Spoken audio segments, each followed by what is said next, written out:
डर की अनकही कहानी। आज की कहानी है खौफनाक हाईवे पर सफ़र करते वक्त आसपास की हरियाली, बदलते मौसम, सफ़र पर जाने की एक्साइटमेंट माहौल को और ख़ास बना देती है और इन सब का अपना अलग ही अनुभव होता है। लेकिन क्या हो जो अगर वही सफ़र आपके लिए खौफ बन जाए, जिसके बाद आपको सफ़र के नाम से भी डर लगने लग जाए। बात 20 साल पहले की है, जो एक खौफनाक हाईवे का जीता जागता सबूत है, क्योंकि एक परिवार के लिए ये बहुत ही दर्दनाक और खौफनाक एक्सपीरियंस था जिसे समय ने बदल दिया। नए हाईवे का आना और पुराने का बंद हो जाना, ये एक समय का परिवर्तन है जो देश में इंफ्रास्ट्रक्चर विकास को बढ़ावा देता है। लेकिन उस पुराने हाईवे का क्या वो अपनी इम्पोर्टेंस कम होने देगा? कभी कभी हमारे मन में और हमारी यादों में वो पुराने सफ़र बड़े होते हैं और पल पल को याद दिलाते हैं, और कुछ सफ़र ऐसे होते हैं जो ज़िंदगी भर के ज़ख्म दे देते हैं। नए हाईवे की अपनी नई कहानी है। नए हाईवे भी अपने साथ नए अनुभव लेकर आता है, लेकिन पुराने पलों की यादों में कुछ खास बात होती है। इस तरह के अनुभव लोगों के जीवन में एक महत्वपूर्ण भूमिका निभा सकते हैं, जिसे याद रखने में जितना मज़ा आता है, वहीं उसके विपरीत ये दर्दनाक और खौफनाक भी है। आपका व्यक्तित्व और आपके शब्द से ही महसूस किया जा सकता है उस समय का आपके लिए क्या इम्पोर्टेंस रही होगी।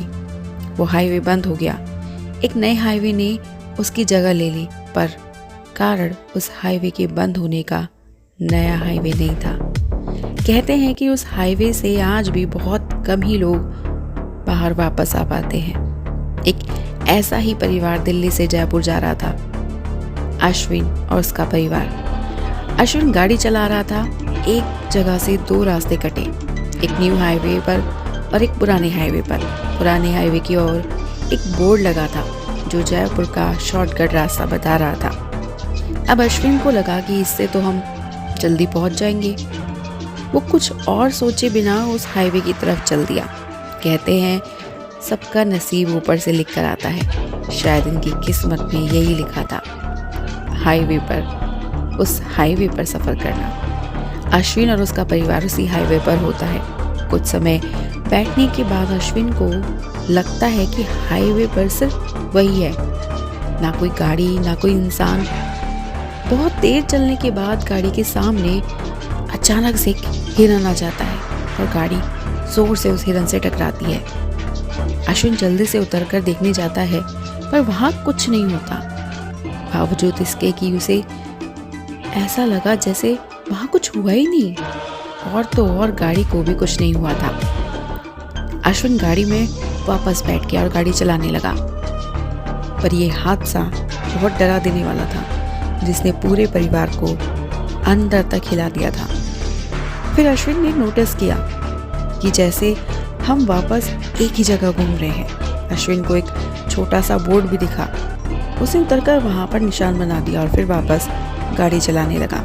लगभग 1 घंटे बाद गाड़ी जब वापस उसी बोर्ड के सामने आई, तब उसे कंफर्म हुआ कि वो कब से एक ही जगह घूम रहे थे। अश्विन ने फिर एक बार गाड़ी मोड़ी। फिर 1 घंटे बाद वो लोग वहीं बोर्ड के सामने थे। कुछ समझ न आने के कारण अश्विन बस गाड़ी चलाई जा रहा था। तभी एकदम से गाड़ी 2-4 बार झटका मारकर बंद हो गई। अब अश्विन उतरकर गाड़ी से देखने गया। पता नहीं कहां से अचानक से एक आदमी गाड़ी के पीछे चलकर आने लगा। वो अश्विन के पास भी आया और बोला, मैं एक मैकेनिक हूँ, मुझे गाड़ी देखने दीजिए। उसने गाड़ी देखी और 2 मिनट में गाड़ी ठीक भी हो गई। वो आदमी बोला, मुझे लिफ्ट दे दो, मैं पास ही में रहता हूँ। अश्विन ने उसे लिफ्ट भी दे दी। अश्विन ने उसे सब कुछ बताया जो भी हो रहा था उसके साथ। फिर उस आदमी ने इस हाईवे के बारे में बताना शुरू किया। उसने कहा, ये पूरा हाईवे सिर्फ और सिर्फ छलावे का है। लोग आते हैं अपनी मर्जी से, लेकिन जाते उसकी मर्जी से हैं। जितनी भी मौतें हुई हैं इधर, सब उसकी वजह से हुई हैं। हाईवे से एक पथिक पट कट रहा है, यानी कच्चा रास्ता। वो बोला, आप यहाँ मोड़ लीजिए, ये हाईवे काट देगा और यहाँ ढाबा भी है। कुछ देर चलने के बाद उस रास्ते पर एक ढाबा भी दिखा। अश्विन और उसके परिवार के मानो जैसे जान में जान आ गई हो ये देखकर वो लोग वहां रुक गए। कुछ ही देर में अश्विन की पत्नी ने फोटो खींचनी शुरू की और जैसे ही मोबाइल का कैमरा ऑन किया, पर ये क्या, कैमरे में सिर्फ और सिर्फ अश्विन और उसके परिवार ही दिख रहे हैं और कोई नहीं। अब उसकी पत्नी ने अश्विन को बताया और अश्विन उस आदमी को ढूंढने लगा जिसके साथ वो आए थे, पर वहां कोई नहीं मिला। फिर वो गाड़ी जल्दी स्टार्ट करके सीधे हाईवे की ओर बढ़ गए। हाईवे पर पहुंचते ही उन्हें गाड़ी दिखी, लेकिन अश्विन अब रुक नहीं रहा था, क्योंकि यहाँ किसी पर भी भरोसा करने का मतलब था जान से हाथ धो बैठना। गाड़ी देखकर उसे लगा ही था कि वो सब भी छलावा है, पर गाड़ी लगातार अश्विन का पीछा कर रही थी। अब जैसे तैसे उसने अश्विन की गाड़ी रोकी और बोला, गाड़ी से मत उतरो और मेरा पीछा करो।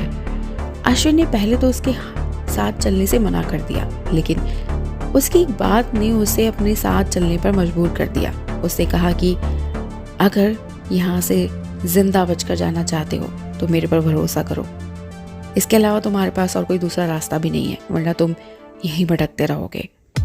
अब अश्विन के साथ साथ चलने ही ठीक समझा। वो गाड़ी अश्विन को नए हाईवे तक ले गई। इस बार उस गाड़ी में एक आदमी उतरा और बोला, मैं भी इसी हाईवे पर फंस गया था, मेरी फैमिली भी इसी छलावे का शिकार हो चुकी है। अब मैं सिर्फ लोगों को इस हाईवे से बचाने की कोशिश करता हूँ, और आइंदा कभी भी किसी हाईवे पर चले और अगर आपको दिखे कि शॉर्टकट दूसरे रास्ते से है, तो बजाय शॉर्टकट के आप अपना सीधा रास्ता पकड़े, क्योंकि कोई नहीं जानता कौन रास्ता आपकी मौत लिए बैठा है।